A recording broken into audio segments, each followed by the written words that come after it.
Con Arnulfo Valdivia Machuca, ex embajador y analista ex embajador mexicano, por supuesto, y como siempre un gusto de poderte saludar. ¿Cómo estás? Muy buenas noches. ¿Cuántas crisis más sin dar solución vamos a vivir?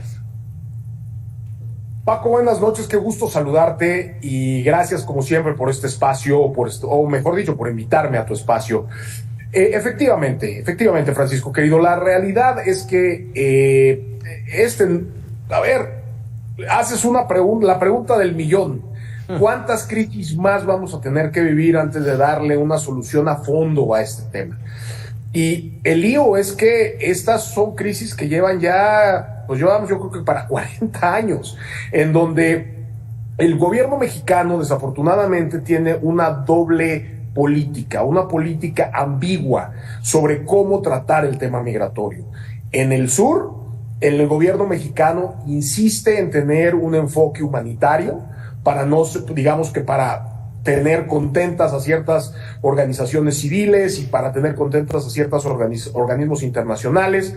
Y entonces el sur es una literal coladera, y después en el norte lo que tenemos es una política restrictiva o aparentemente restrictiva, buscando que sean los americanos quienes se conviertan, en la parte de control. Y a final de cuentas lo que sucede es lo que hemos estado viendo. El 80%, 85% de las personas que cruzan hacia México se terminan quedando en México porque no pueden cruzar hacia Estados Unidos. Y ese otro 20% que sí cruza nos genera tremendos problemas con el gobierno de Estados Unidos. A ver, pero déjame plantearlo así. Es un tema más político que social. Vamos, la solución podría aplicarse si todos los involucrados quisieran. Hace falta situación económica para sostener a todos estos migrantes que están atorados en este embudo que se llama México. Así es, Francisco, querido. A ver qué pasa. La política migratoria desafortunadamente se ve como un tema, de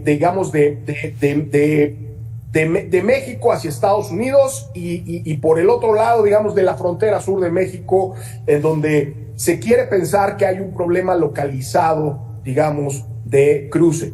Y no es así. El problema migratorio que tiene Estados Unidos y que en gran medida tiene México exactamente igual, es un problema continental, es un problema que empieza en muchos casos en países como Brasil o como Chile, donde los haitianos, que en algún momento ellos permitieron libremente que entraran, o en Ecuador, donde un montón de nacionalidades pueden entrar sin visa y simplemente llegar ahí a Ecuador y después empezar a caminar hacia el norte, y después Colombia y después Panamá, y finalmente lo que se llama el Triángulo Norte de América Central, que es Honduras, El Salvador y Guatemala. Pero efectivamente, y la última, conferencia donde supuestamente el gobierno mexicano convocó para tener una cumbre migratoria, ¿quién crees que no estuvo invitado? Estados Unidos.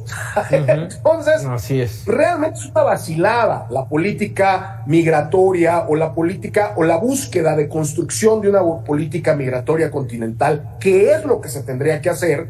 Hasta hoy lo que ha sido una serie de reuniones bilaterales, otras reuniones, semimultilaterales o semirregionales, pero más cargadas de ideología, más cargadas de política y más cargadas de declaraciones generales y francamente inútiles, que de acciones reales para poder, atender este fenómeno. Ahora, lo cierto es que Joe Biden, el presidente de los Estados Unidos, vive en este momento una crisis seria, complicada en el proceso electoral, y necesita tener cartas altas para tener una mejor posición rumbo a la elección presidencial. ¿Qué podríamos esperar de la visita de Antony Blinken, el secretario de Estado norteamericano, y de esta delegación de alto nivel? ¿Vendrán de nueva cuenta, valga el término, a leernos cartilla? Sin duda alguna. Bueno, vienen los tres las tres áreas más restrictivas y más rudas y más duras del gobierno estadounidense. Viene Blinken, viene Alejandro Mayorkas, que pues es el secretario de Seguridad Nacional, y viene Liz Sherwood, que pues es la asesora de Seguridad Nacional de la Casa Blanca. O sea, no es que vengan a construir política social. Vienen a decirle al gobierno que las la repetitiva permisividad del gobierno mexicano en el sur, en la frontera sur, dejando pasar a estas caravanas, dándoles permisos para que pasen y diciendo que les van a dar permisos para trabajar y que se queden en México, sabiendo que, repito, el 85% de estas personas no quieren quedarse en México, sino quieren cruzar Estados Unidos.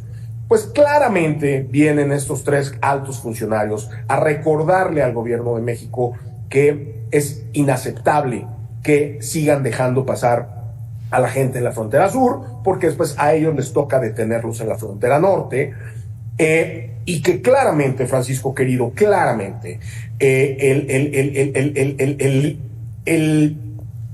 lío es que todos los meses tenemos una política diferente hacia esto. Ha habido veces que tenemos parada ya toda la Guardia Nacional deteniendo el paso, hay veces que les damos paso libre, hay veces que les damos un permiso, y la realidad es que nadie sabe qué va a pasar con la próxima caravana, si se les va a detener, si no se les va a detener. Y eso es el grave problema. Y el grave problema es que los gobiernos centroamericanos tampoco hacen nada al respecto. Para ellos mejor que se vaya el mayor número de personas, porque a ellos les quita un problema encima, digamos, un problema social. Esto está manejado además desde liderazgos nacionales en aquellos países que, lejos de ser migrantes, son más políticos. En fin, un desastre. Oye, Arnulfo, estamos hablando de los que quieren cruzar México para alcanzar el sueño americano. No nos olvidemos que buena parte, el porcentaje más, el grueso del porcentaje de los migrantes son mexicanos. Sí, fíjate que ese número ya volvió a subir. Es decir, durante los últimos, yo te puedo decir, durante la última década, la realidad es que ese número había sido superado por no mexicanos. Estábamos en 52, 54% anual de las personas que querían cruzar no eran mexicanos, pero hoy ya volvió a subir el número de mexicanos y ya volvimos a ser una ligera mayoría. O sea, ya por encima del 50% son mexicanos. Y claramente, pues ahí también hay un tema importante, ¿no? Un tema que tú bien lo decías, Paco, al principio, tiene que ver con un tema de inversión social, tiene que ver con un tema de ir a las causas de la migración, que eso es lo que nunca se ha hecho. Sigue sin hacerse. Los presupuestos para, digamos, atender las causas originales de la migración, que fundamentalmente pues, es la marginación y la falta de oportunidades laborales en los lugares de origen, pues eso ha caído, esos presupuestos han caído, esos programas se han desaparecido, y no digo que el peso deba de seguir siendo sobre el gobierno, sino que se deberían de buscar mecanismos en donde una colaboración gobierno, empresas privadas, se pudieran construir programas y proyectos, pues, mucho más allá de lo que se ha hecho ahora en Centroamérica, que se buscó hacer inversión social, pero pues que en realidad lo único que ha sido beneficiar a 2 o 3 empresas enormes que están ahí en Centroamérica creando 10,000 o 15,000 empleos, cuando lo que se te está yendo son millones, ¿no? Arnulfo Valdivia, como siempre te agradezco estos minutos para Mega Noticias. Siempre un placer y un honor estar en tu espacio, Francisco querido. Muchas gracias. 100 palabras de Eduardo Manzanares.